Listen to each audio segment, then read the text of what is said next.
In the quiet town of Maple Ridge, life moved at a steady, predictable pace. Tucked between rolling hills and empty highways, it was the kind of place where everyone knew each other's name and neighbors looked out for one another. At the center of it all was Ray Thompson's garage, a modest shop run by a man who preferred grease-stained hands and the hum of an engine over idle conversation. For years, Ray kept to himself, fixing cars and living a quiet life after walking away from a career that left him scarred but sharpened. But when a ruthless motorcycle gang called the Iron Horizon rolls into town, everything changes. They come with roaring engines, heavy boots, and dark intentions. They want control of the businesses, the roads, and the lives of everyone in Maple Ridge. Their leader, Drake, is a man who thrives on fear, and their methods leave small-town families trembling behind locked doors. What the Iron Horizon does not expect, however, is Ray Thompson. Beneath the quiet demeanor of the mechanic lies something they cannot see: a man forged by fire, with years of experience dismantling operations just like theirs. When they threaten his garage, his friends, and the boy who looks up to him as a mentor, Ray makes a choice. He will not back down. As tensions rise, Maple Ridge finds itself caught in a battle it never asked for. The townspeople, ordinary mechanics, shopkeepers, and construction workers, must decide whether to remain afraid or to stand up for their home. With the clock ticking and reinforcements uncertain, Ray rallies the town to fight back, using nothing but determination, grit, and the kind of resilience only found in people who refuse to give up. But the Iron Horizon is relentless, and their leader takes the stand, personally. As the conflict escalates, it is no longer just about one garage. It becomes a fight for hope, for strength, and for the belief that even the smallest town can push back against the biggest threats. Ray Thompson stood in the center of his small, dimly lit garage. The steady hum of tools and the faint smell of oil and rubber hung in the air. This place was his sanctuary. A simple concrete building with faded paint on its walls, it had stood on the edge of Maple Ridge for decades. It was a place of work, solitude, and silence. Ray preferred it that way. The front door creaked open, letting in a gust of cold autumn air. He glanced up briefly but kept working. A rusty Ford pickup sat before him, its hood lifted to expose an engine Ray had seen 1,000 times before. His calloused hands worked with practiced ease, tools clinking as he tightened bolts and adjusted wires. For Ray, fixing cars was more than just work. Each engine was predictable. Each problem had a solution. Machines did not betray you. They did not ask you questions or demand explanations. That was why he liked them. The memory of his past crept in, as it always did when things grew too quiet. Chicago, the SWAT teams, the raid that went wrong. The screams of his teammates still echoed in his mind sometimes, but Ray pushed it all away. That life was over. Here in Maple Ridge, he could just be the mechanic. A knock on the open garage door interrupted his thoughts. He turned to see a scrawny teenage boy, no more than 15, holding a beat-up bicycle. His mop of brown hair stuck out under a worn baseball cap, and his sneakers were torn at the toes. "Morning, Mr. Thompson," the boy said, his voice uncertain. "Morning," Ray replied, his tone gruff. "Something wrong?" The boy hesitated, shifting on his feet. "Yeah, my bike chain snapped. I was hoping you could maybe, take a look at it?" Ray wiped his greasy hands on an old rag and studied the boy. This was Tommy Evans, the kid who lived 2 streets over. He had seen him ride past the garage a dozen times, but this was the first time Tommy had come inside. Ray narrowed his eyes slightly. "Do I look like I fix bicycles?" Tommy's face fell. "Sorry, Mr. Thompson. I just thought maybe you could help. I do not have any money, though.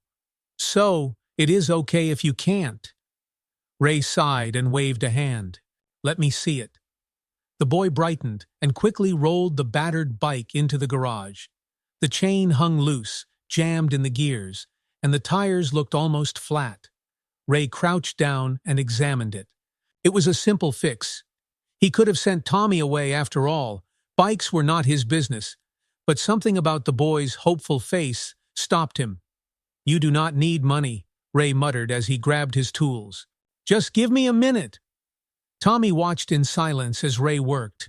It took him less than 10 minutes to fix the chain, straighten the wheel, and inflate the tires.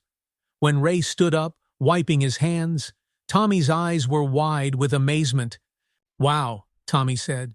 "You fixed it so fast?" Ray shrugged. "It was not broken, just neglected. Take better care of it." Tommy grinned as he tested the pedals. "Thanks, Mr. Thompson. I mean it." He paused before adding shyly, "I can help sweep up your garage or something. You know, to say thanks." Ray looked at him for a long moment. He was not used to kids offering anything other than trouble. Finally, he nodded. "You can sweep. Just do not touch anything." "Deal!" Tommy grabbed a broom from the corner, practically bouncing with enthusiasm as he began sweeping the oil-stained concrete floor. Ray shook his head, but a faint smile tugged at the corner of his lips. As the boy worked, Ray felt something shift in the air. It was small, almost unnoticeable, but it was there. It was the quiet presence of someone else, someone who was not asking for anything more than the chance to help. That afternoon, as Ray worked on a sedan's engine, Tommy finished sweeping and stood awkwardly by the door. "Do you need anything else, Mr. Thompson?" "No," Ray said without looking up. "Go home." "Okay, thanks again," Tommy said as he climbed onto his repaired bike and rode off down the street, the tires humming on the asphalt. Ray watched him for a moment through the open garage door before returning to his work. He thought of Tommy's offer to help. It was a small thing, but unexpected. In all his years in Maple Ridge, no one had ever lingered at his garage unless they had business. Most of the town saw Ray as gruff and quiet, a man who kept to himself. They were not wrong. After leaving Chicago and everything that happened, he had built walls around his life. Yet here was this kid, sweeping up oil stains for nothing in return. That evening, as the sun dipped below the hills and the streetlights flickered to life, Ray locked up the garage. He had just turned the key in the heavy lock when the roar of motorcycle engines filled the air. He turned slowly, squinting down the road. 3 motorcycles, black and chrome, pulled up outside the garage. The riders wore leather jackets with Iron Horizon patches stitched on the back, a stylized iron wheel against a dark sun. Ray's jaw tightened as he recognized the insignia. He had heard whispers about the gang. They had been seen around town, pressuring local businesses. The tallest biker stepped off his motorcycle, his boots crunching against gravel. He had a shaved head and tattoos snaking up his neck. "Evening," he said, his voice smooth but laced with menace. Ray did not reply. The biker walked toward him, hands in his jacket pockets. "Nice garage you got here, Mr. Thompson." "Real nice. It would be a shame if something happened to it." "I am not interested," Ray said flatly. The biker smirked. "You haven't even heard the offer yet. My friends and I, we provide protection, a small monthly fee, and you can sleep soundly, knowing nothing bad will happen to your shop." Ray met his gaze without flinching. "I take care of myself?" The biker's smile disappeared. The 2 other gang members revved their engines menacingly. "Maybe you do not understand. We are not asking." Ray's voice remained calm, but there was a cold steel behind it. "I said no." The biker stared at him for a long moment, then chuckled darkly. "Suit yourself, old man, but think it over. We will be back." With that, he turned and mounted his motorcycle. The gang roared away into the night, leaving a cloud of exhaust and tension hanging in the air. Ray stood there for a moment, his hands clenched into fists. He had seen men like them before, bullies who preyed on fear. He could have ignored it, filed a police report, and hoped the problem would go away. That was what most people did. But as he looked back at his garage, his life's work, he felt anger bubbling inside him. When Ray went home that night, he could not shake the feeling of unease. He lived in a small, two-bedroom house, not far from the garage. It was neat and orderly, with little decoration.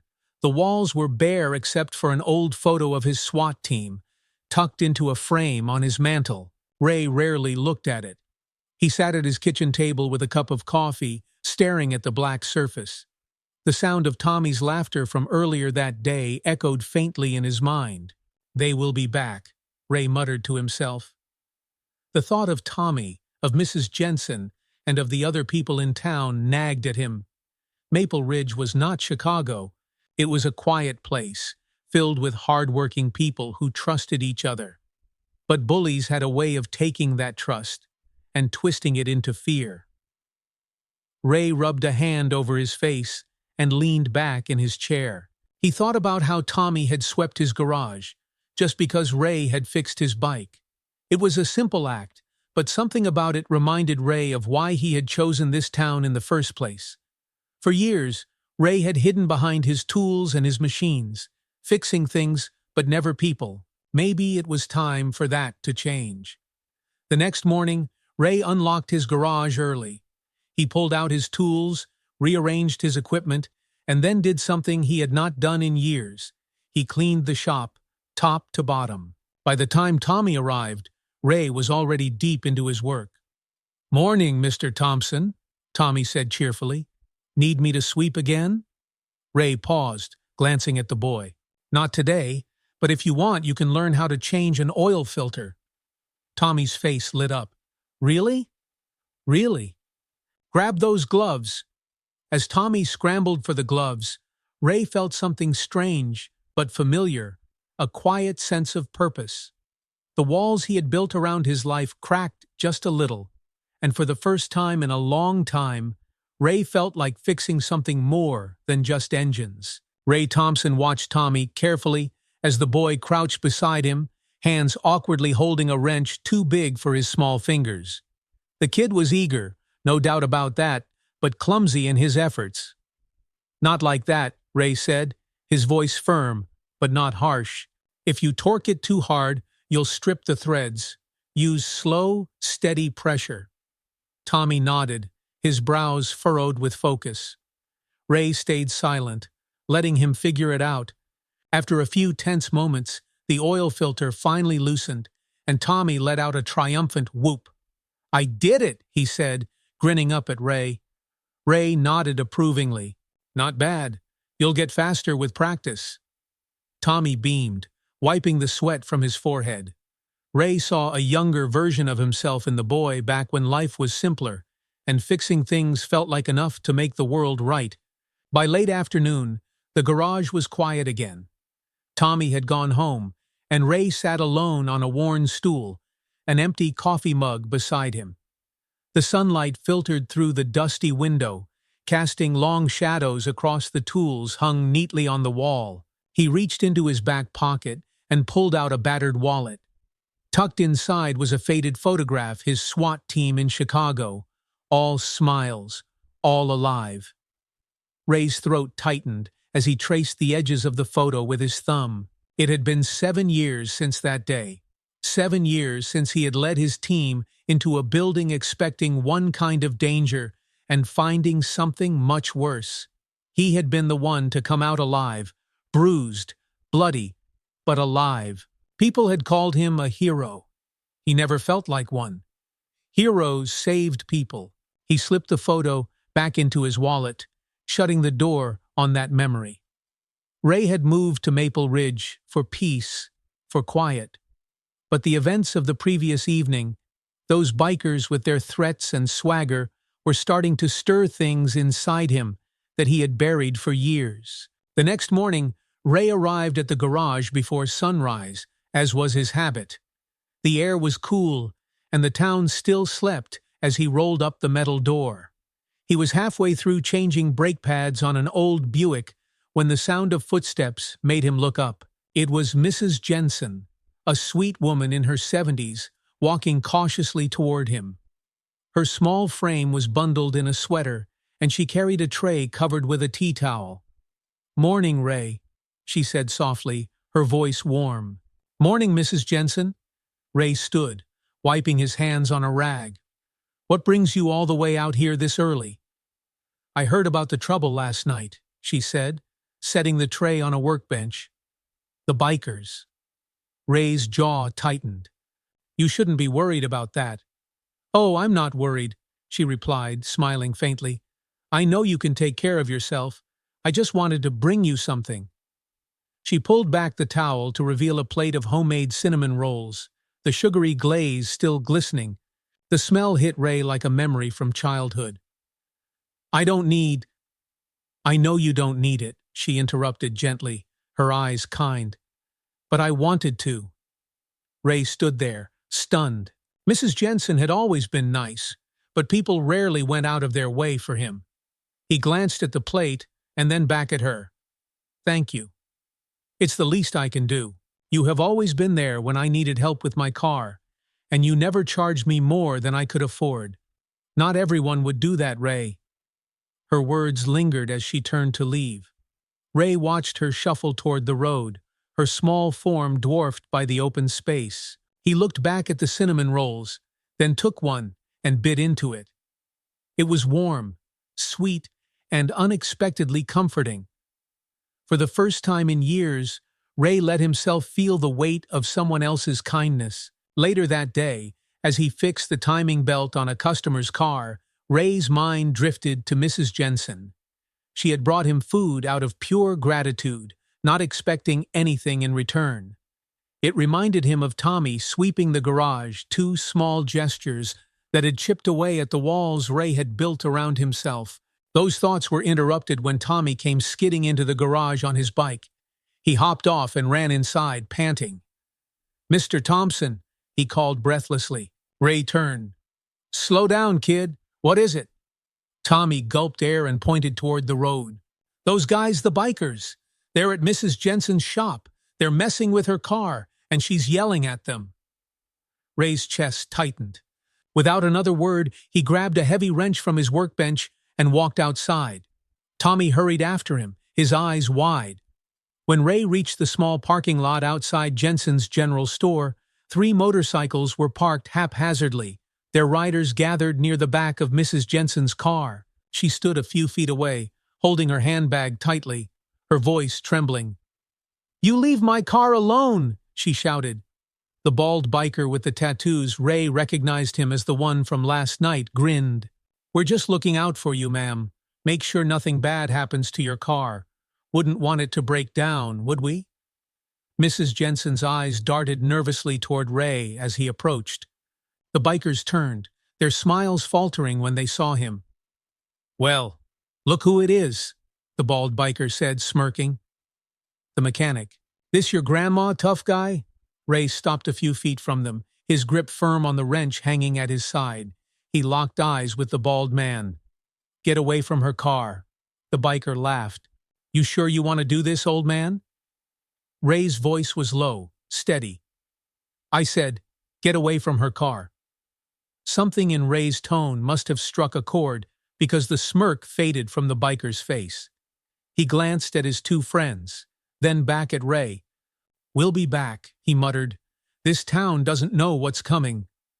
Without another word, the bikers climbed onto their motorcycles and roared away, leaving a trail of dust and exhaust.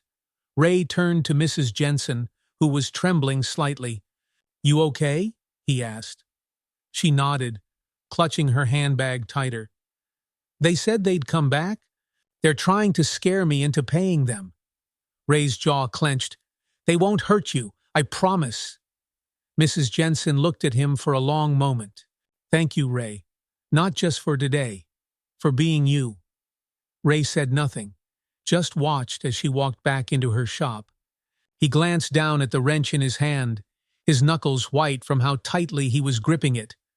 The truth was, he had wanted to do a lot more than just scare those bikers off. That evening, Ray sat at his kitchen table again, the shadows growing long on the walls. The empty coffee mug sat in front of him, but he had not touched it. "They're trying to scare me into paying them." Mrs. Jensen's words echoed in his mind, blending with memories of Chicago. He had seen this pattern before: gangs moving in, pushing out the weak, taking over little by little. In Chicago, his SWAT team had fought to stop it. Here in Maple Ridge, it was starting all over again. Ray leaned back in his chair and exhaled. He had come here for peace, for quiet, for distance from the violence of his past. But now, it was on his doorstep. As he sat there in the silence, he thought of Mrs. Jensen's kindness, of Tommy's eager offer to help, of the people in this town who did not deserve to live in fear. And just like that, something inside him shifted. The man who had buried his past, the man they had once called a hero, started to reawaken. Ray arrived at the garage earlier than usual. It was still dark outside, and a thin mist clung to the ground as he unlocked the heavy padlock and slid the garage door open. The cold air bit at his skin, but he welcomed it. It kept him sharp, focused. Sleep had been elusive the night before, his mind filled with the biker's threats and Mrs. Jensen's trembling voice. He flipped the switch, and the fluorescent lights buzzed to life, casting a pale glow over the neat rows of tools. The smell of oil and metal greeted him like an old friend. Ray set his thermos of coffee on the workbench and got to work, not on a car, but on fortifying his garage. He started with the back door, adding reinforced locks and a steel bar across the frame. Then he moved to the windows, securing them with thick wooden panels. If the Iron Horizon gang came back, they would find the garage much harder to break into. Ray worked in silence, his mind as steady as his hands. Years of SWAT training resurfaced with every movement. He hadn't thought like this in years, calculating risks, fortifying positions, anticipating the enemy's next move. By the time the sun rose, the garage was more secure than it had ever been. Ray wiped his hands on a rag and took a long sip of his now cold coffee. He had barely set the cup down when he heard the familiar sound of tires crunching on gravel. Tommy Evans rolled up on his bike, skidding to a stop just outside the garage. "Morning, Mr. Thompson," he called, already grinning. Ray nodded, trying not to smile at the kid's energy. "Morning, Tommy. You're here early." "Yeah, well, my dad's got a meeting today, and I didn't feel like staying home. Plus, I wanted to learn more about cars." Tommy climbed off his bike and parked it neatly against the garage wall. He looked around, frowning slightly. "Hey, what's with the boards on the windows?" Ray's face stayed neutral. "Just making a few upgrades. Thought it was time to secure the place." Tommy looked at him suspiciously. "This is about those bikers, isn't it?" Ray didn't answer, which seemed to confirm Tommy's suspicions. "I saw what happened with Mrs. Jensen yesterday," Tommy said quietly, kicking at a loose pebble on the ground. "She told my dad how you stood up for her. That was pretty cool?" Ray grunted. "Just did what anyone would do." "No, they wouldn't," Tommy said. "Most people would look the other way." Ray glanced at him sharply. There was something in the boy's voice, an edge of disappointment, maybe even anger. Tommy looked down, his shoulders slumping. "My dad says we should just keep our heads down, that people like us can't do anything about guys like that." Ray studied the boy carefully. Tommy's father, Mark Evans, was a good man, a hard-working construction foreman, but he had the tired look of someone who had been beaten down by life too many times. Ray understood that kind of resignation. He had lived it for years. "Your dad's trying to keep you safe," Ray said after a moment. "Sometimes that's all a man can do." Tommy looked up, his eyes bright with something Ray hadn't seen before. "Yeah, but you didn't just keep quiet. You stood up to them. I want to be like that someday." Ray felt a pang in his chest, a mixture of pride and unease. He wasn't sure he wanted to be anyone's example, but the look in Tommy's eyes reminded him of something he had nearly forgotten. Later that afternoon, as Ray worked on a stubborn transmission, the sound of heavy boots on gravel made him stop. He wiped his hands on a rag and turned to see Sarah Miller, the town's no-nonsense police officer, walking toward him. Sarah was in her mid-30s, sharp-eyed and steady. She wore her uniform like armor, her blonde hair tied back in a tight ponytail. Ray had known her for a few years, but they'd rarely exchanged more than a few words. "Morning, Ray," she said, stopping just inside the garage. "Heard you had some trouble yesterday." Ray raised an eyebrow. "Word travels fast," Sarah shrugged. "Small town. Mrs. Jensen called me. Said you scared off a group of bikers who were hassling her. That true?" Ray nodded. "They were trying to intimidate her. I made sure they didn't." Sarah crossed her arms and studied him for a moment. "You know, most people in this town would have just paid them off. Figured it was easier than fighting back." "I'm not most people," Ray replied evenly. "Yeah, I'm starting to see that." Sarah's gaze softened slightly. "Look, I've been trying to keep an eye on this Iron Horizon gang for weeks now. They've been moving through small towns across the county, pulling the same routine protection fees, intimidation, vandalism. But it's not just small-time bullying. Something bigger is going on." Ray frowned. "Like what?" "I don't know yet," Sarah admitted. "But they're too organized, too careful. They're not just a bunch of thugs on bikes." She looked at him carefully. "I heard about you, you know, from before." Ray stiffened. "That life's behind me." "Maybe," Sarah said, "but Maple Ridge might need someone with your experience." Ray shook his head. "This isn't my fight." Sarah looked like she wanted to argue, but she stopped herself. "Fine.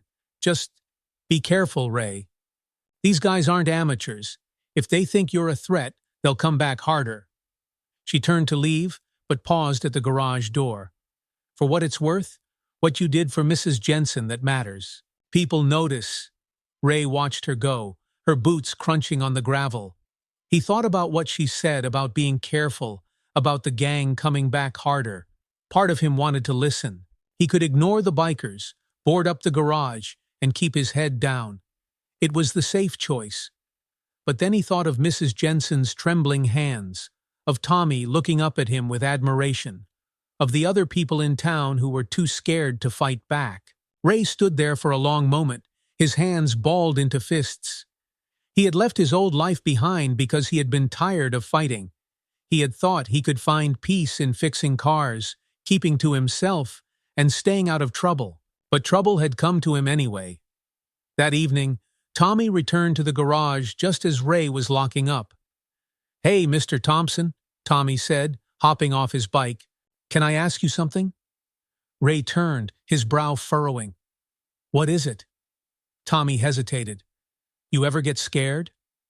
Ray looked at the boy, surprised by the question. "What do you mean?" "Like, when those guys came to Mrs. Jensen's, you didn't look scared, but I would have been. I was scared just watching it." Ray thought about the question carefully before answering. "Yeah, Tommy, I get scared." Tommy blinked, surprised. "Really?" "Being scared doesn't mean you're weak," Ray said. "It means you care about something enough to want to protect it. The trick is not letting fear decide what you do next." Tommy nodded slowly, as if turning Ray's words over in his mind. "I'll remember that." As Tommy climbed back onto his bike and pedaled away, Ray watched him disappear into the evening light. Sarah's words echoed in his mind. "Maybe Maple Ridge needs someone with your experience?" Ray walked back into the garage, the weight of his decisions settling on his shoulders. If the gang came back, he would be ready. He wasn't just going to protect himself, he was going to protect Maple Ridge. He had spent years running from his past, hiding behind tools and engines, but maybe, just maybe, it was time to stop running. The next morning, the garage was busy, not with cars, but with activity that had nothing to do with oil changes or transmission repairs. Ray Thompson had a plan, though it was one he had never thought he would need. He started small, reaching out to a few business owners he knew personally, folks who had trusted him over the years. The first to show up was Jim Russell, who owned the hardware store. He was a big man in his 50s with a thick mustache and a permanent look of worry etched on his face. "What's this about, Ray?" Jim asked, standing in the middle of the garage, his hands tucked into his pockets. "Heard there's trouble brewing, but you're not the type to call a meeting." Ray leaned against the workbench, arms crossed over his chest. You've seen what's happening, Jim. That biker gang, the Iron Horizon, they're not just passing through. They're putting pressure on everyone, and it's only going to get worse if we don't push back. Jim frowned. You really think we can stop them? These aren't kids looking for trouble? They're dangerous. Yeah, I know that, Ray said quietly. But giving in doesn't make you safe. It just makes you a target they'll come back to again and again. Jim stared at him for a moment before nodding slowly. What do you need from me? Information, Ray replied. Anything you've seen people coming and going, suspicious vehicles, anything that doesn't sit right. We need to know what we're dealing with. As the morning passed, others began to trickle in. Martha Taylor, who ran the diner. Tommy's father, Mark Evans, tired but determined. Even Frank Lopez, the old barber who had been cutting hair in Maple Ridge for as long as anyone could remember. They all listened as Ray explained what he had seen, what the Iron Horizon was doing, and why they needed to stand together. Most of us can't fight, Mark said cautiously. We're just trying to make a living. I'm not asking anyone to fight, Ray assured him. But we can't turn a blind eye either. If we keep our heads down, they'll take everything. I need eyes and ears. Quiet, careful. If we stick together, we'll be stronger than they think. The business owners left one by one, murmuring to each other as they went. Some looked uncertain, others more determined. By the time the garage was empty again, Ray stood alone, staring at his workbench. For the first time in years, he felt a sense of purpose, a plan forming, where there had once been nothing but routine. In the afternoon, Ray worked on a beat-up Honda with Tommy by his side. The boy had shown up again without being asked, eager to help. Hand me the socket wrench, Ray said. Tommy passed it to him, watching closely. What are you doing with all those people coming in here? Talking, Ray said simply. About the bikers? Ray nodded. Yeah. Tommy hesitated. My dad says we should keep quiet, says it's safer that way. Your dad's trying to protect you, Ray said, tightening a bolt with a steady hand. Sometimes it feels safer to ignore a problem, but it doesn't make the problem go away. Tommy thought about that for a moment. So, what do we do? Ray looked at the boy, his voice calm but firm. We work together. We watch out for each other, and we don't let fear win. Tommy's face lit up with admiration. You're not scared of them, are you? Ray paused, the wrench still in his hand. I'm scared, he admitted quietly. Anyone with sense would be. But being scared doesn't mean you stop doing what's right. Tommy nodded as if committing the words to memory. I want to help, he said. I can keep an eye out. I'm good at noticing things. Ray gave him a small, approving nod. We'll see. That evening, as the sun set behind the hills, Ray decided to check on Mrs. Jensen. The thought of her standing alone against the gang's threats bothered him. He parked his truck outside her general store, which was closed for the day. The lights inside were dim, but through the window he could see her seated at the counter with her hands folded, staring at nothing. Ray knocked softly on the glass door. Mrs. Jensen looked up, startled, before giving a tired smile and unlocking the door. Ray, what are you doing here? Just checking in, he said. Mind if I come in for a minute?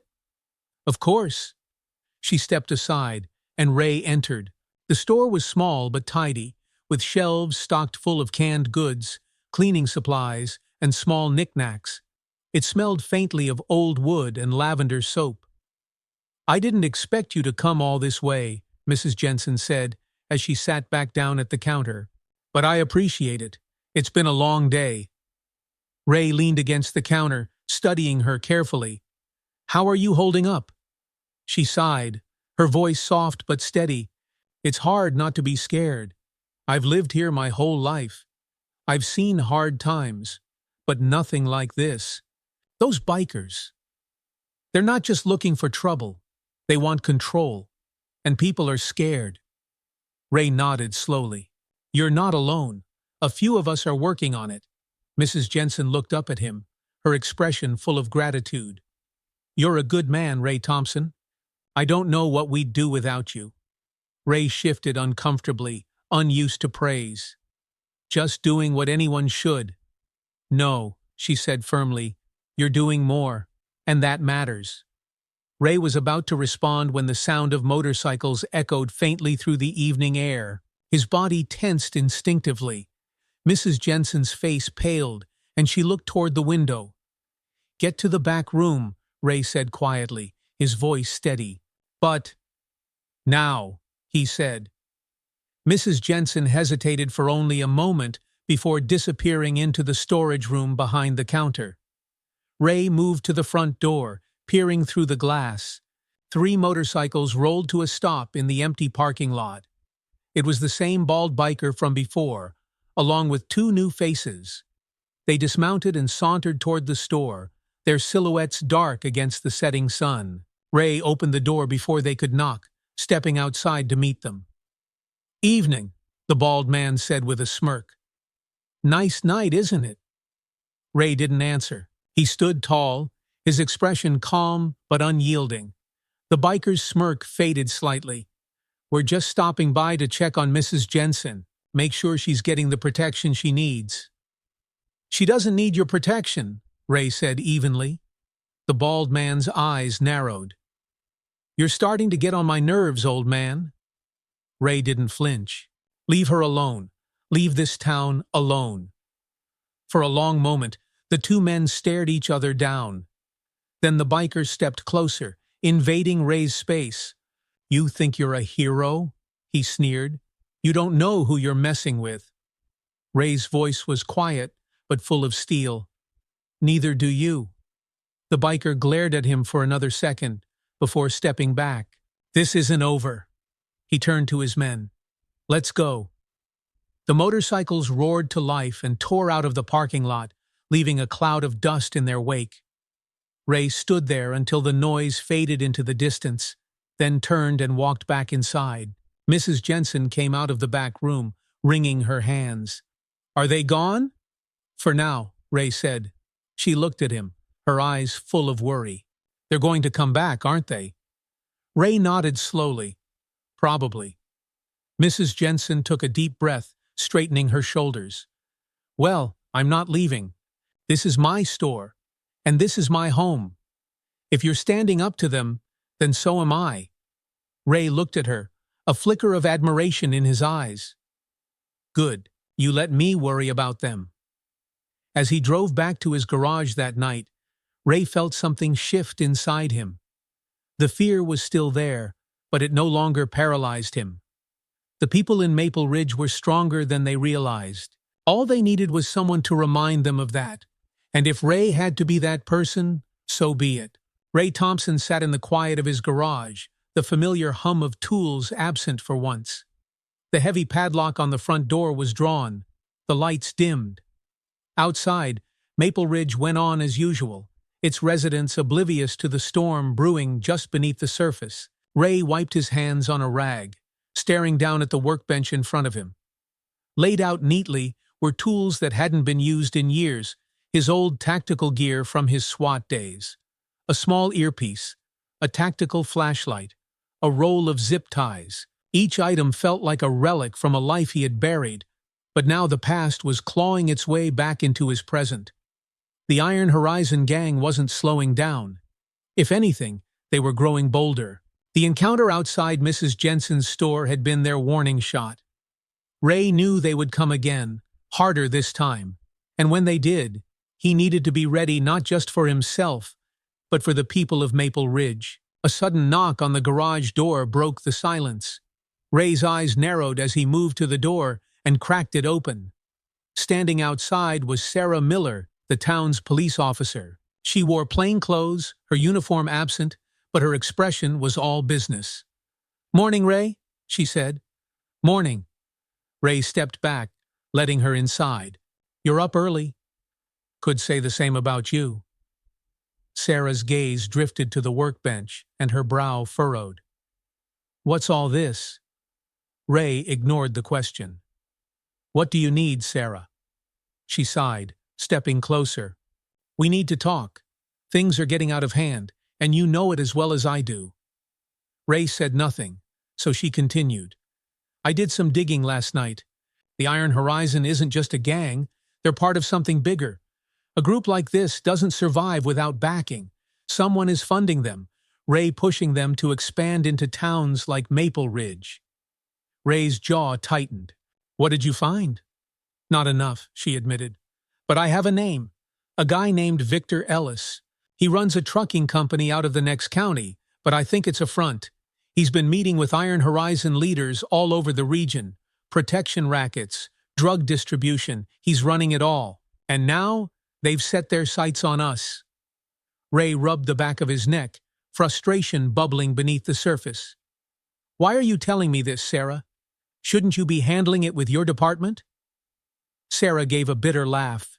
"You think I haven't tried? Half the cops in this area are either scared or on the take. I'm running out of options. You've seen what they're doing. They're tightening their grip, and the people here, they're afraid to stand up." She paused, her voice softening. "But you're not." Ray looked at her sharply. "I'm no hero, Sarah." "You keep saying that," she replied, meeting his gaze. "But from where I'm standing, you're the only one willing to fight back." Ray's shoulders slumped slightly. He wanted to argue, but deep down he knew she was right. He had been running from fights for years, telling himself he was done, but trouble had come knocking anyway. And now the people of Maple Ridge were looking to him, even if they didn't say it out loud. "What do you want me to do?" he finally asked. Sarah took a deep breath. "Help me. Help us. You know how to handle guys like this. You've got the training, the instincts. I can't take them down alone, but with you, we might stand a chance."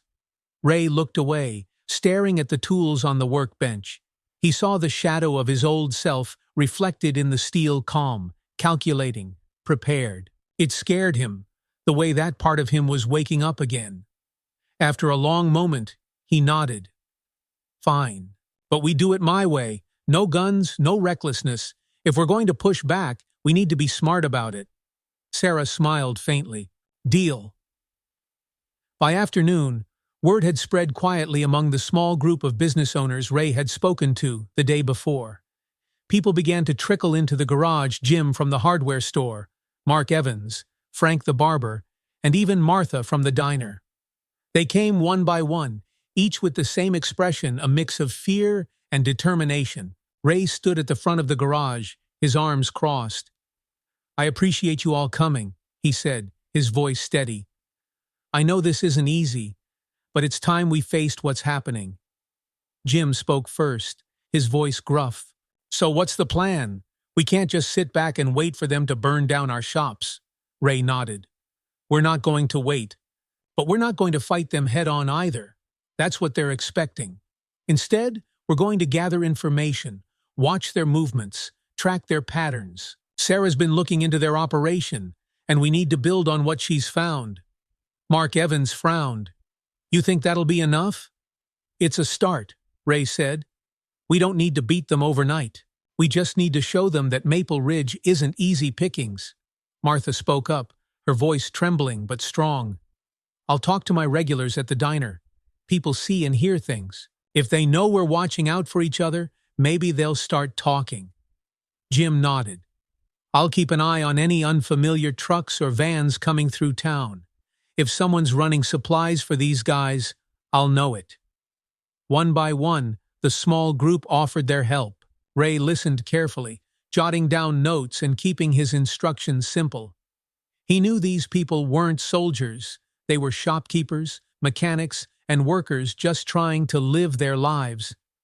But there was strength in their willingness to stand up, and Ray could feel it growing. Finally, as the meeting broke up, Mark Evans approached Ray quietly. "Thanks for doing this," Mark said. "Most of us don't have the courage to stand up, but you're giving people hope." Ray shook his head. "I'm just a mechanic, Mark." Mark looked him in the eye. "Not anymore." That night, Ray sat alone in the garage, the hum of the fluorescent lights the only sound. He had a map of Maple Ridge spread out across his workbench, marked with notes and red pins.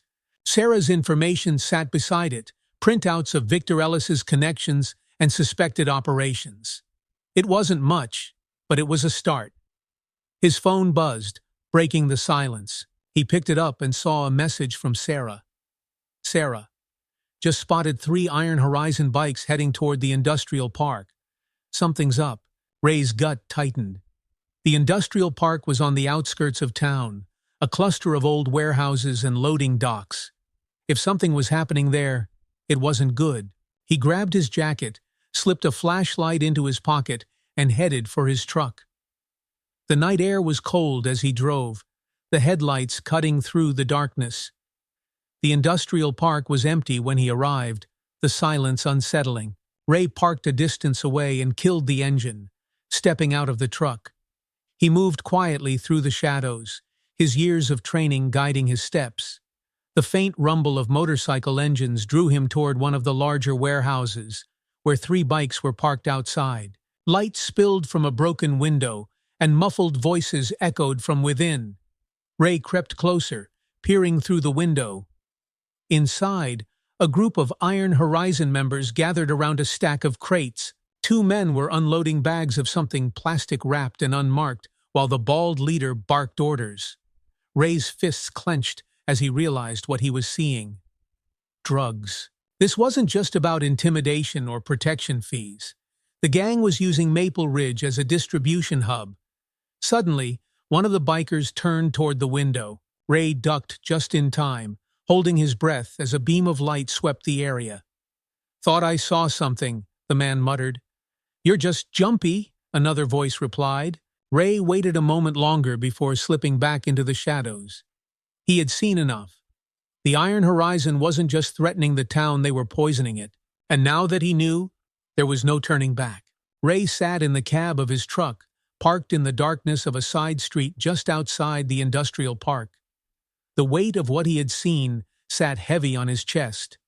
The Iron Horizon wasn't just harassing small businesses, they were running drugs through Maple Ridge. He had seen operations like this before in Chicago, criminal groups using quiet towns as supply hubs. It was efficient, low risk, and easy to cover up. Except this time, they had miscalculated. Ray turned the ignition, the engine rumbling softly to life. He drove back toward town, his mind racing. As the headlights cut through the darkened streets, he began piecing things together. Victor Ellis, the trucking companies, the crates in the warehouse, everything connected. His truck rumbled to a stop in front of Sarah Miller's house. She had insisted on keeping a low profile, living in a small, modest home on the outskirts of town. Her patrol car was parked outside, its official decal faded from years of use. Ray knocked once on the door, and Sarah answered quickly, her face creased with worry when she saw him. "What's wrong?" she asked, stepping aside to let him in. Ray walked past her into the small living room and dropped onto the couch, exhaling hard. "It's worse than we thought," he said, looking up at her. "I found them at the industrial park tonight. They're running drugs, Sarah, crates of the stuff. This whole protection racket is just a smokescreen." Sarah's expression darkened. She paced the room, running her fingers through her ponytail. "It makes sense. If Ellis is funneling product through Maple Ridge, the gang is just his muscle. Small towns like this are perfect few cops, no noise, and everyone too scared to fight back." Ray nodded. "They're using the warehouses as a drop point. From there they move the shipments out on trucks. My guess is they're working late at night, so they're harder to spot." Sarah stopped pacing and stared at him. "We need proof, the kind that can hold up in court. If we can tie this back to Ellis and his operation, we might have a chance to bring in the feds." Ray's brow furrowed. "And if we can't?" Sarah's voice was hard.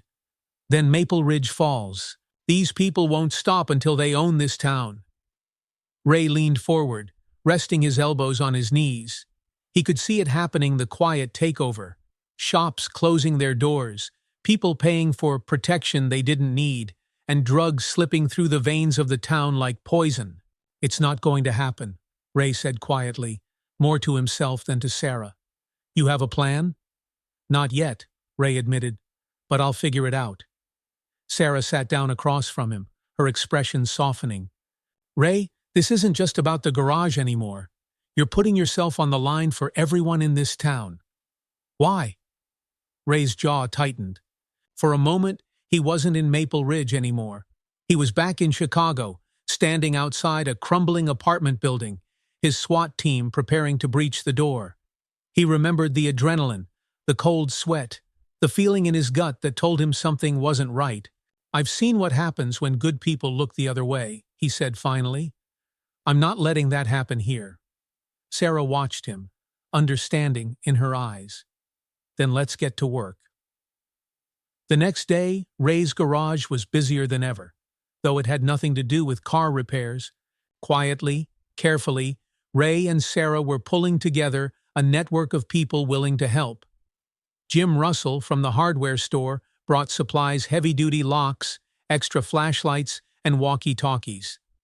I don't know how much good this'll do, Jim said gruffly as he unloaded a box of radios onto Ray's workbench. But it's better than doing nothing. Every little bit helps, Ray replied, shaking his hand. Martha from the diner began quietly spreading the word among her customers. She kept her ear to the ground, listening for anything suspicious who was coming through town, what people were saying, and where the gang might be moving next. People talk when they think no one's listening, she told Ray over the phone. I'll keep you updated. Even Frank the barber got involved. He knew everyone in town, and his customers trusted him. He promised to watch for unfamiliar faces or out-of-town vehicles. Mark Evans brought the most important resource of all his crew. My guys know this town inside and out, Mark said, standing in Ray's garage with his hands on his hips. We've worked on every road, every building, and every sewer line. If you need to keep eyes on something, we're the ones to do it. Ray couldn't hide his appreciation. Thanks, Mark. This means a lot. Mark clapped him on the shoulder. You've already stood up for us.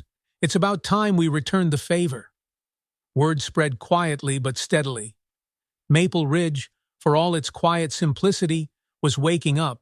The people who had been scared to act were beginning to see that they didn't have to face the iron horizon alone. That evening, Ray stood outside his garage, arms crossed, watching the sun sink behind the hills. Tommy pedaled up on his bike, his face flushed with excitement. Mr. Thompson! Tommy skidded to a stop and jumped off his bike, nearly tripping over his own feet. You're not going to believe this! Ray raised an eyebrow. Slow down, kid. What is it? Tommy caught his breath, his hands gripping the handlebars.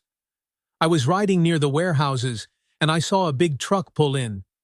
It wasn't one of theirs, it had a company logo on it, Ellis Trucking. Ray's eyes narrowed.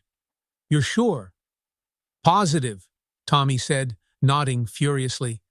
I saw them unloading something, but I didn't stick around long. I didn't want them to see me. Ray placed a steady hand on the boy's shoulder. You did good, Tommy. Real good. Tommy's grin was wide, his chest puffed out slightly with pride. What do we do now? Ray looked back toward the garage, his expression hardening. We watch, and when the time's right, we act. That night, Ray met Sarah near the industrial park. They parked their vehicles in the shadows, out of sight. Armed with binoculars and radios, they watched the warehouse from a safe distance. The place was alive with activity. Trucks came and went, and Iron Horizon bikers patrolled the perimeter. Ray could see crates being loaded onto trucks, the whole operation running like clockwork. That's not a small-time setup, Sarah murmured, watching through her binoculars. No, it's not, Ray agreed. Ellis is building something big here. Sarah lowered her binoculars and looked at him. We need a way to expose them, catch them in the act. If we can get photos, video, something solid, we can take this to the state police or the feds. Ray nodded. Agreed, but we'll need to get closer to do that. Sarah frowned. That's dangerous. Ray's voice was steady. It's necessary. As they watched, a large black SUV pulled into the warehouse lot. A man in a tailored suit stepped out tall, confident, and out of place among the rough bikers. Ray didn't need to be told who he was. "Victor Ellis," Sarah whispered, confirming Ray's suspicion. The sight of Ellis standing there, overseeing the operation, sent a chill through Ray. This wasn't just about drugs or intimidation. Ellis was running a business, and Maple Ridge was nothing more than a means to an end. Ray exhaled slowly. "We're running out of time." Sarah turned to look at him. "What are you thinking?" Ray's jaw tightened as he stared at the warehouse. "We're going to hit them where it hurts. Take away their cover, expose what they're doing, and make it impossible for them to stay in this town." Sarah nodded slowly. "And how do we do that?" Ray looked back at her, his eyes cold and determined. "We start tonight." Ray sat at his workbench late into the night, a small desk lamp casting a dim glow over the maps and notes spread before him. The smell of oil and metal hung in the air, grounding him in the reality of the fight he was about to pick. His fingers traced the layout of the industrial park, crisscrossing roads, the positions of warehouses, and points of entry. He didn't need to look over his shoulder to know someone had stepped inside the garage. "It's late," Sarah said softly, her voice breaking the silence. "You should get some sleep." Ray didn't look up. "I'll sleep when this is over." Sarah moved closer, resting a hand on the back of a chair across from him. "You mean tonight?" Ray nodded, finally looking at her. "Tonight." "You sure about this?" she asked, searching his face. "If something goes wrong, you know what we're up against." "I know." Ray's voice was steady, unshakable. "But we've got the pieces in place. If we wait any longer, they'll dig in deeper. We'll lose our chance to expose them." Sarah sighed, knowing there was no talking him out of it. She pulled the chair closer and sat down. "What's the plan?" Ray pointed to the map. "We split up. The warehouse at the center of the industrial park, that's their main hub. It's where Ellis and his crew are operating, and where the drugs are being moved. If we can get proof photos, Video Ellis will have no choice but to run, and the feds will have everything they need to shut him down." "And what about the Iron Horizon?" Sarah asked. "They're muscle. Without Ellis, they'll scatter, but we'll have to move fast. We get in, get the proof, and get out." Sarah studied him for a moment. "Who else knows about this?" Ray shook his head. "Just you. I didn't want to drag anyone else into it." She frowned. "Ray, this is bigger than you and me. You know that, right?" Ray's eyes darkened. "Yeah, I know."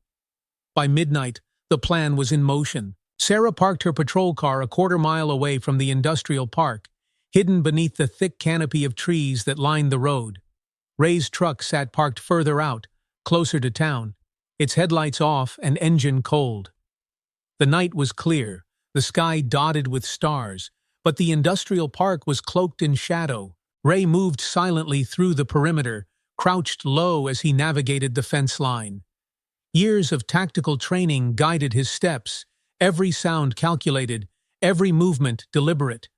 Sarah moved parallel to him, staying hidden in the tall grass. The hum of the warehouse generators filled the night air, mixed with faint laughter and shouting from the gang members inside.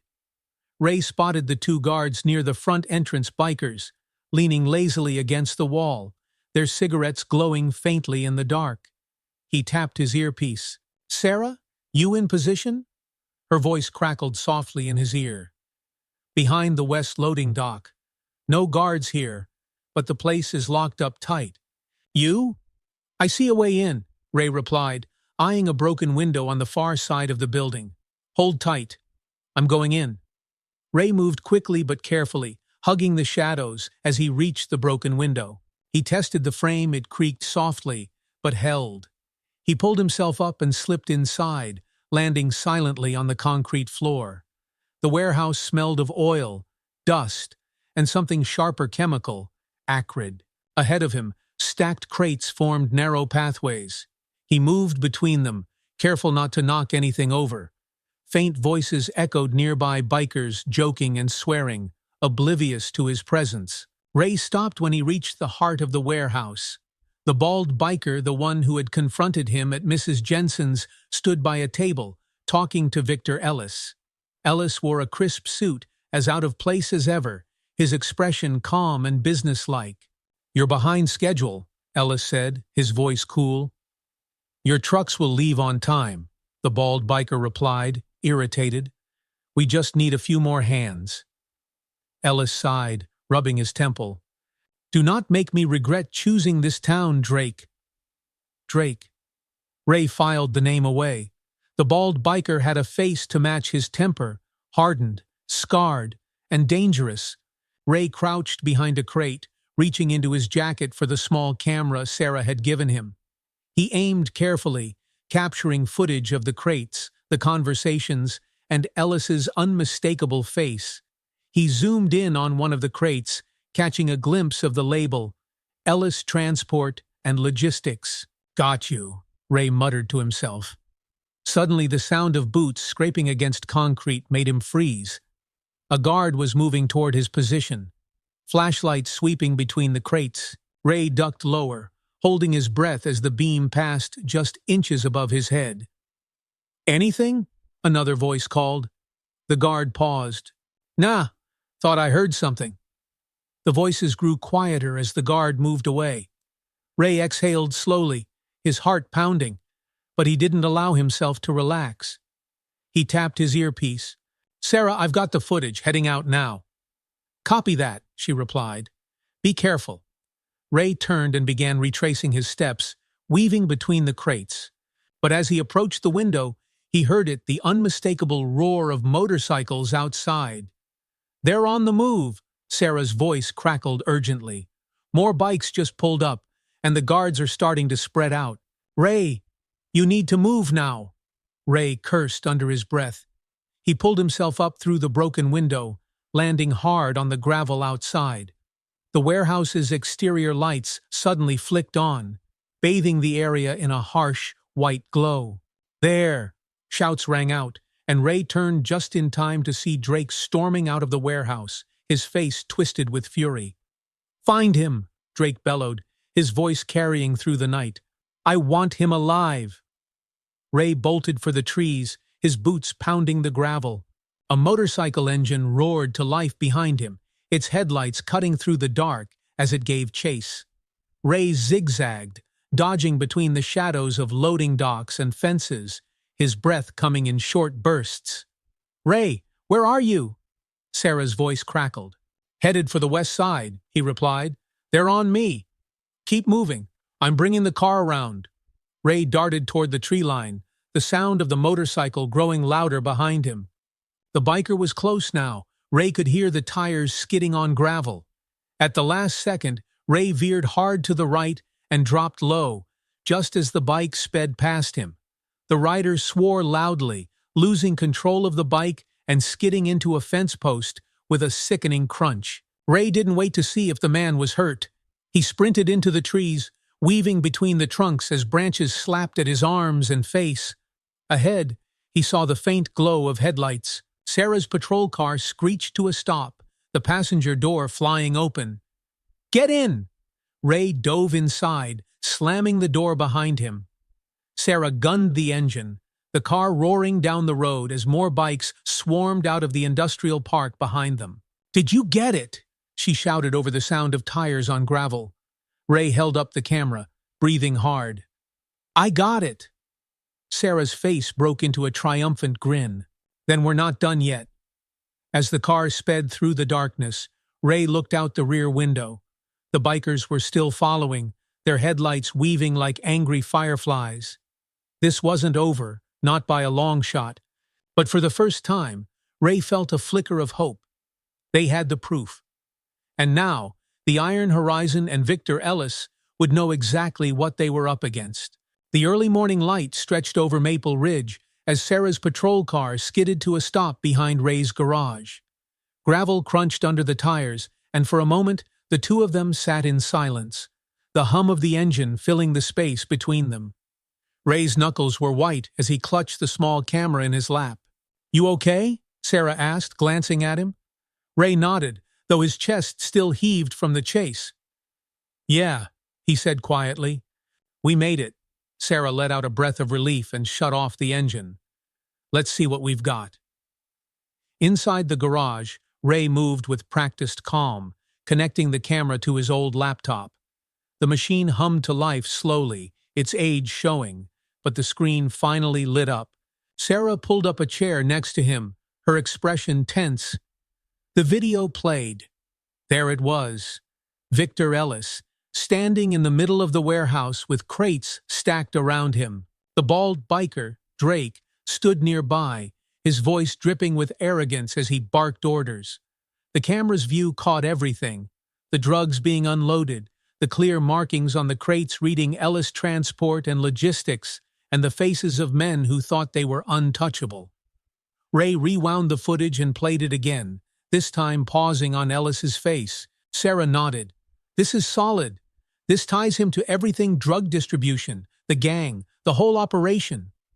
"It's enough to bring in the state police," Ray said, his voice hard.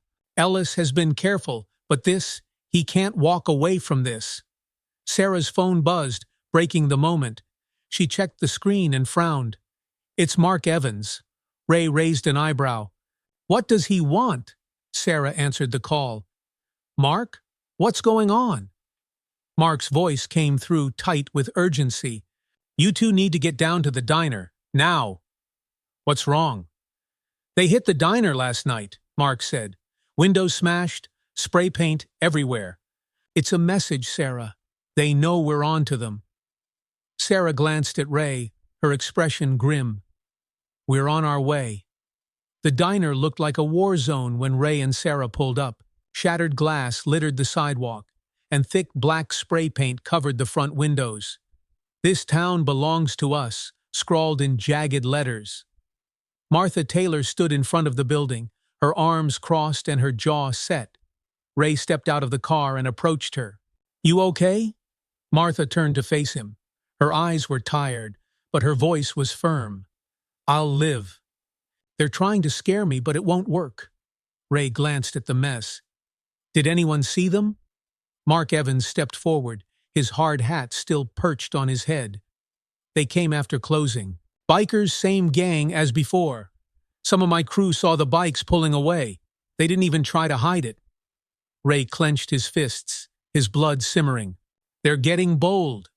"They think they own us," Mark said, his voice low. "But people are starting to talk, Ray. Folks are tired of feeling helpless. We're ready to fight back." Ray looked around. Small groups of townspeople were gathering nearby, whispering among themselves. People who'd once kept their heads down were standing in the open now, anger replacing fear. "This ends here," Martha said firmly. "You said we need to stick together, Ray. Well, we're with you. Just tell us what to do." Ray hesitated, feeling the weight of their trust settling on his shoulders. These people weren't fighters. They were shopkeepers, construction workers, and mechanics. But they were ready to stand up. Sarah stepped up beside him. "If we get this evidence to the state police, Ellis and the Iron Horizon will have no choice but to leave. We just need to buy ourselves enough time to get it into the right hands." Mark frowned. "How do we do that?" Ray's eyes scanned the crowd. "We stall them.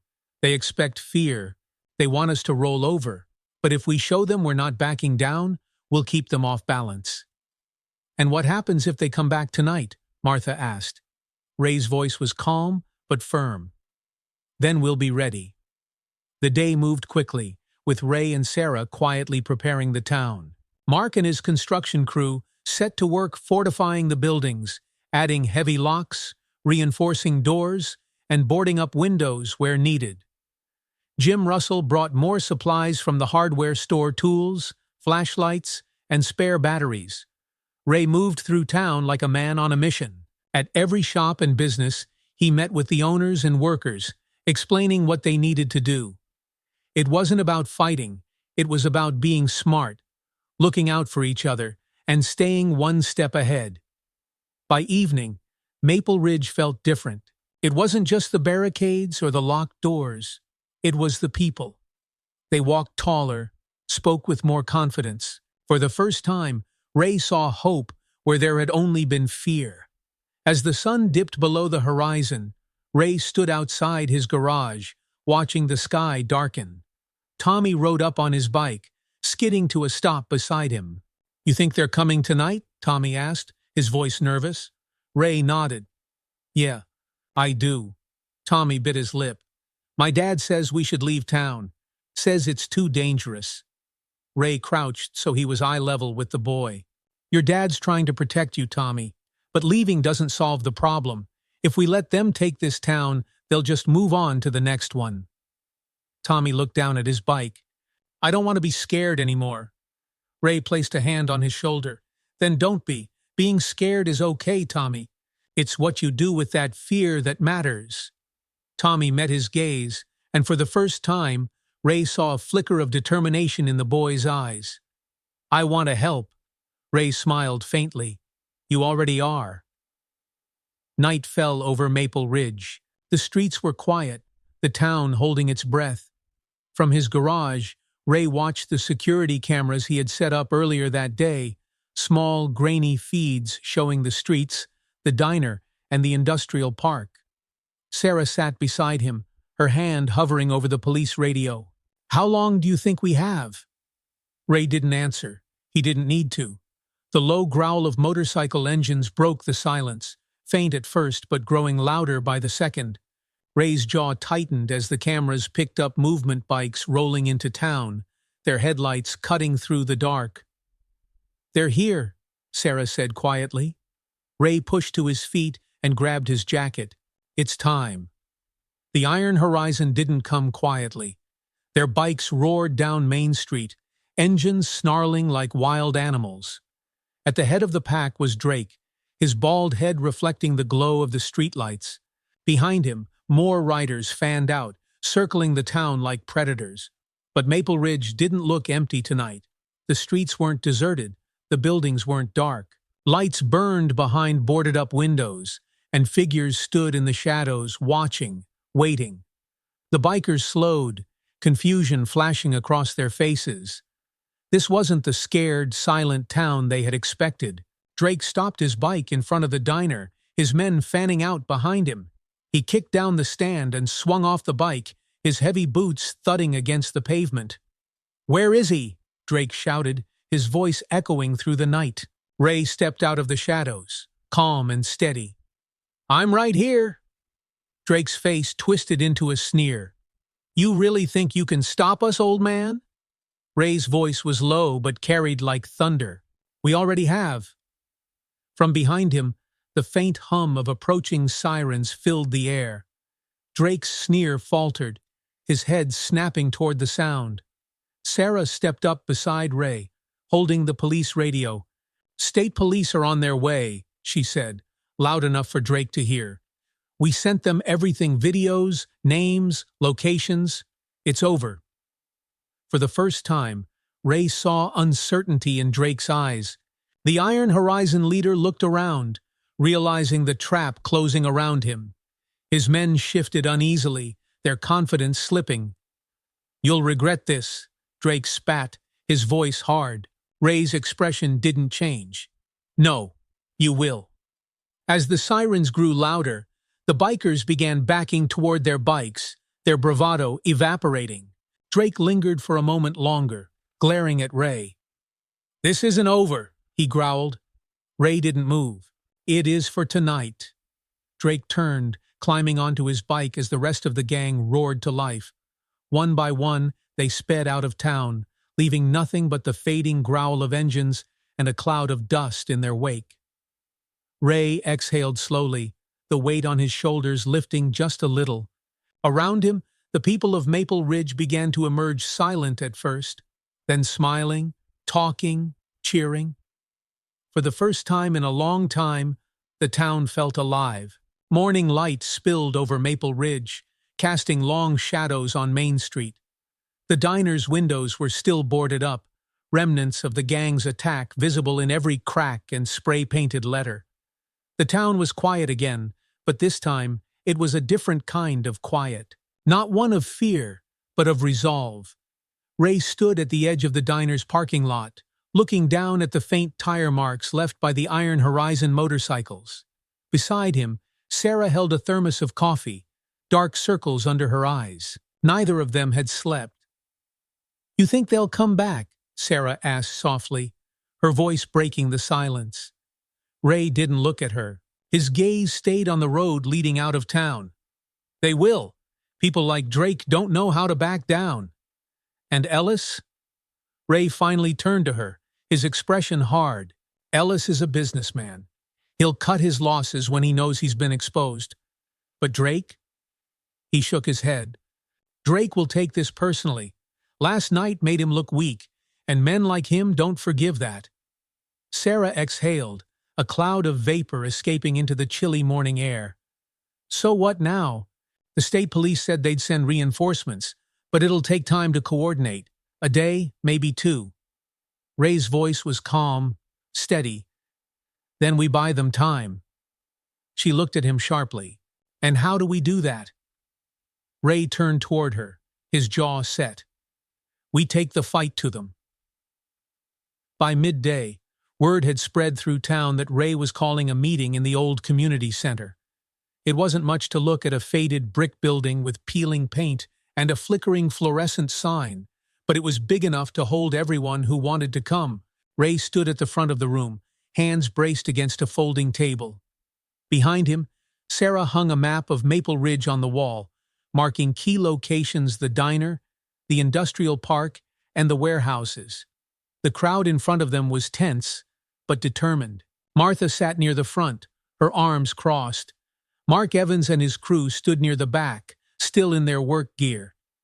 Tommy hovered near the door, wide-eyed, but trying to look brave. Even Jim from the hardware store was there, his weathered face set in a deep frown. "Thank you for coming," Ray began, his voice steady and clear. "We all know why we're here. Last night, we showed the Iron Horizon that Maple Ridge isn't an easy target. But this isn't over. They'll come back, and next time, they won't just be looking to scare us." The room fell silent. Everyone knew the truth in his words.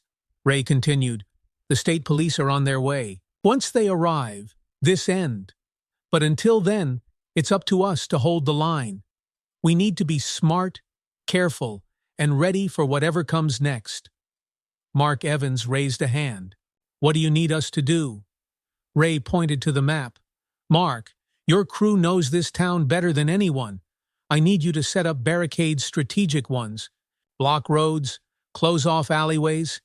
If they come through, we funnel them where we want them." Mark nodded, determination flashing in his eyes. "We're on it." Ray turned to Jim. "Jim, I need you to gather supplies, tools, flashlights, anything that can be used to fortify buildings. Focus on the diner, the hardware store, and my garage. Those are the choke points." Jim grunted his approval. "I'll make it happen." Martha leaned forward. "And what about the rest of us?" "You keep your eyes open," Ray said. "Anyone who sees something suspicious, strange cars, unfamiliar faces, you tell someone. And keep your families safe. No one goes anywhere alone." The room was quiet for a moment before Martha spoke again, her voice softer. "And you, Ray, what are you going to do?" Ray looked out at the crowd, his gaze calm but unwavering. "I'm going to make sure they regret ever coming to Maple Ridge." By afternoon, the town buzzed with quiet, organized activity. Mark's construction crew worked with a grim determination, hauling scrap metal and wood to block off key streets. Ray and Sarah made rounds, stopping to check the progress and offer instructions. At the hardware store, Jim handed out supplies like a battlefield quartermaster, giving each person what they needed. Martha stayed at the diner, organizing food and drinks for the volunteers, keeping people fed and focused. Even Tommy played his part. Ray found him near the garage, fixing up an old CB radio with an enthusiasm only a kid could muster. "Where'd you learn to do that?" Ray asked, crouching beside him.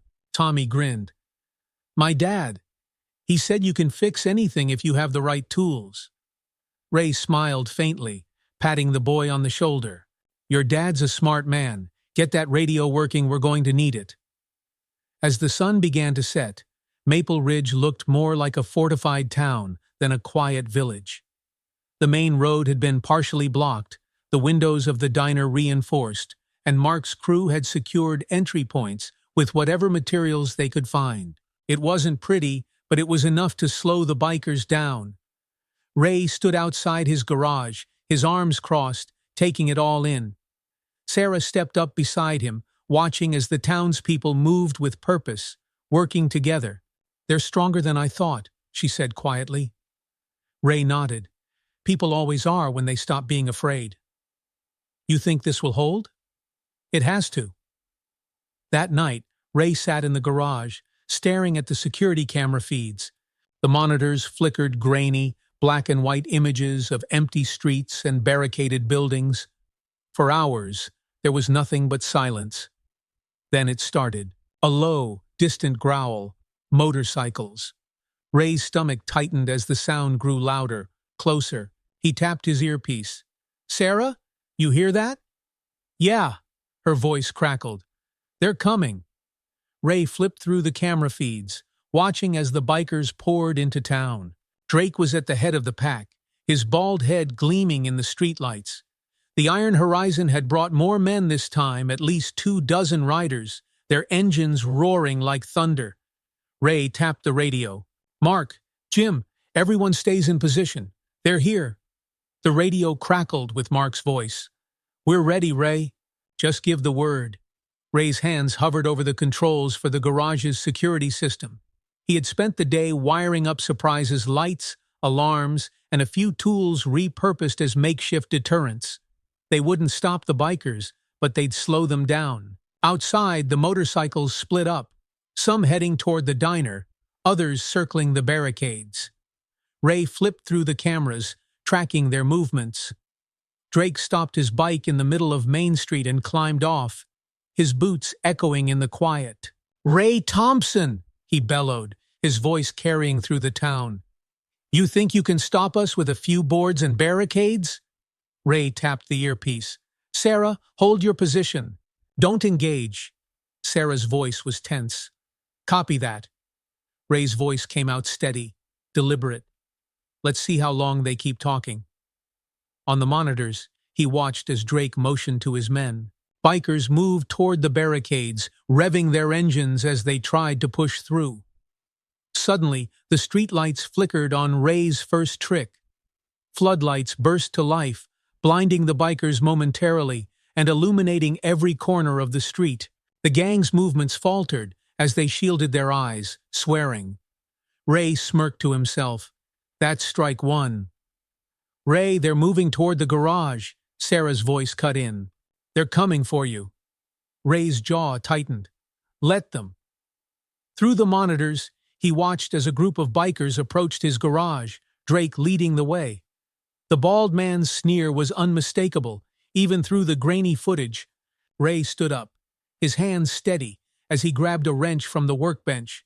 The garage was his home, his ground, and tonight he would defend it. As the engines roared outside, Ray flipped off the lights, leaving the garage in darkness. He moved to the shadows and waited, his breathing slow and controlled. The Iron Horizon had come to take him down, but they had no idea what Ray Thompson had prepared for them. The night was alive with the deep, guttural roar of motorcycle engines.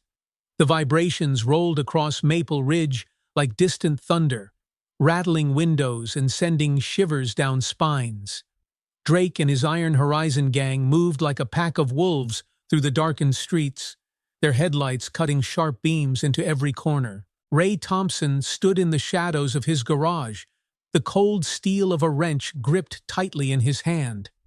The garage was quiet now, the hum of machinery stilled, but the space around him buzzed with energy controlled, focused, dangerous. This was his ground. He had built every inch of it, and tonight it would become something far more than a place to fix cars. Outside, Drake's voice cut through the night air, sharp and grating. "Come out, Thompson," he shouted, his voice echoing off the quiet buildings. "We know you're in there." Ray could see them on the security cameras, Drake at the center, flanked by half a dozen of his men. Behind them, more bikers circled the streets, engines revving aggressively, their headlights bouncing off the garage's steel doors. Sarah's voice crackled softly through his earpiece. "Ray, they're all over Main Street. We've got about 20 bikes, maybe more. Mark and the others are holding position, but they won't be able to stop them for long." "Understood," Ray replied, his voice calm. "Let me handle Drake and his crew. Just keep the others safe." Sarah hesitated. "Ray, I'll be fine. Stay ready." Drake took a step forward, his boots crunching on gravel. The garage loomed in front of him, quiet and dark.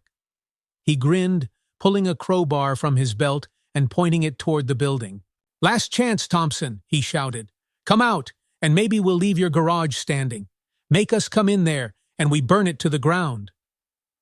Nothing but silence. Drake's grin faltered. He turned to the bikers beside him. "Let's teach him a lesson." Two of the men stepped up to the garage doors, crowbars in hand. They raised them high and brought them down with sharp clangs of metal on metal. Inside, Ray exhaled slowly and hit the first switch.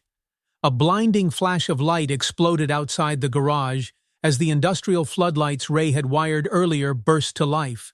Drake and his men staggered back, their shouts of surprise filling the air as they shielded their eyes from the sudden glare. "What the?" Drake snarled, blinking furiously. Before they could recover, Ray hit the next switch. From the side of the garage, high-pressure bursts of air shot out with an ear-splitting hiss, scattering gravel and dust into the bikers' faces. It wasn't much, but it was enough to confuse them, throwing their movements into chaos. Ray moved swiftly through the dark interior of the garage, his movements practiced and calm. He grabbed a crowbar of his own and made his way toward the side door, where he knew the men would try to breach next. On the security cameras, he saw them regrouping. Drake stood in the center, furious, barking orders to his men. "Get in there! Break the doors down!" Ray's jaw tightened. "Let them come." The side door creaked as someone forced it open. A biker stepped inside, his silhouette outlined by the light spilling through the door. Ray was waiting in the shadows, silent as stone. The man took another step, his boots clanging on the metal floor. Then another. Ray moved fast. He swung the crowbar low, striking the man's knee. The biker let out a sharp cry, collapsing to the floor. Before he could recover, Ray stepped forward and grabbed his collar, pulling him further inside. He set the man down against the wall, hurt, but not out cold, and melted back into the shadows. Another figure appeared at the door, calling softly, "Where'd you go, Paul?" Ray moved again. The second biker barely saw him before the handle of the crowbar met his chest, driving the air out of his lungs. He crumpled, gasping. Ray dragged him aside just as more voices echoed outside. "Is he in there?" "Someone's taking our guys out." Ray tapped his earpiece. "Sarah, how's the perimeter?" Her voice was clipped, focused. "Mark's crew has slowed the others near the diner. Some of the bikers are trying to tear down the barricades, but we're holding." "Ray, how many are inside with you?" Ray glanced at the cameras, watching as Drake stepped up to the front garage door, a lit Molotov cocktail in his hand. "Enough to make this interesting." Drake's face was twisted with rage as he held the burning bottle high. "You think this place makes you strong, Thompson? Let's see how strong you are without it!" He hurled the Molotov. Ray moved before the bottle hit the door. He lunged forward and grabbed a fire extinguisher, dousing the flames in a cloud of white foam. The glass shattered harmlessly on the ground, leaving a dark smear on the door. Drake stared, stunned. "What the—" Ray pushed open the garage doors. The loud groan of metal silenced everything. He stepped out into the open, the heavy wrench still in his hand. The floodlights cast his shadow long across the ground, making him look larger than life. For a moment, Drake just stared at him, disbelief clouding his face. Then his expression hardened. "You don't know when to quit, do you?" Drake growled. Ray's voice was low but carried across the lot. "I quit once. Not this time," Drake charged, his boots pounding the ground. Ray didn't move. He waited, steady, his grip on the wrench firm. At the last moment, he sidestepped, letting Drake's momentum carry him past. Ray turned quickly, sweeping the wrench low, catching Drake's ankle. The biker stumbled forward, crashing to his knees with a snarl of pain. "Get him!" someone shouted. Ray turned to see more bikers moving toward him. He stepped back into the garage, slamming the doors shut. The heavy locks clicked into place just as fists and boots pounded against the steel. Sarah's voice crackled through his earpiece. "Ray, state police just called in. Reinforcements are less than 10 minutes out." "You need to hold!" Ray exhaled slowly, his body tense but his mind calm. "We'll hold!" Outside, Drake pushed to his feet, rage and humiliation burning in his eyes. The other bikers were shouting, some turning toward Main Street as Sarah's voice echoed through her patrol car's loudspeaker. "State police are en route. Stand down now." The gang faltered, confusion spreading through their ranks. For the first time, they realized they weren't invincible. Maple Ridge wasn't afraid anymore. From behind the barricades, townspeople emerged. Mark and his crew stood with tools in hand, while others carried makeshift weapons, nothing deadly, just enough to show they were ready to fight for their home. Drake looked around, his confidence cracking. "Fall back!" he roared. "Let's go!" The bikers hesitated, but one by one, they climbed onto their motorcycles. Engines roared to life, but this time it was a retreat. The Iron Horizon sped out of Maple Ridge, their leader at the head of the pack. Ray stepped out of the garage just in time to see their taillights disappearing into the night. The streets fell silent, save for the distant wail of approaching sirens. Sarah pulled up in her patrol car, her expression exhausted but relieved. "You did it, Ray. They're running!" Ray wiped a hand across his forehead, his muscles finally relaxing. "We all did." Around them, the people of Maple Ridge began to cheer softly at first, then louder, their voices ringing through the night. They weren't just cheering for the retreating bikers. They were cheering for each other, for the strength they had found, for the town they had refused to give up. Tommy rode up on his bike, skidding to a stop beside Ray. "We won, Mr. Thompson." Ray crouched down and placed a hand on the boy's shoulder, smiling faintly. "Yeah, kid, we won." As the state police cars finally arrived, Ray looked around at the town, his town, a place that had been afraid, but had chosen to fight back. And he knew then that no matter what came next, Maple Ridge would stand together. The sun rose over Maple Ridge the next morning, casting its warm glow on a town forever changed. Main Street was quiet now, the echoes of the previous night's chaos gone. The barricades were still standing, but there was no need for them anymore. The bikers were gone. Drake and his Iron Horizon crew had fled, and Victor Ellis's operation had been exposed, leaving the authorities to pick up the pieces. Ray Thompson stood outside his garage, the familiar scent of oil and metal filling the air. He had spent the early hours sweeping up broken glass and cleaning the spray-painted walls. The garage was scarred, but it still stood just like the town. As he worked, the familiar hum of a bicycle came down the street. Tommy skidded to a stop and hopped off, a wide grin on his face. "Mr. Thompson," Tommy called out. "The news says the state police found Ellis and arrested half his guys. It's all over." Ray straightened, wiping his hands on a rag, a faint smile crossing his face. "It's not over, kid. It's just a new beginning."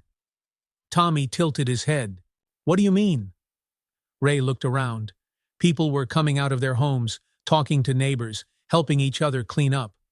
Martha stood outside the diner, handing out coffee to Mark and his crew as they removed the last of the makeshift barricades.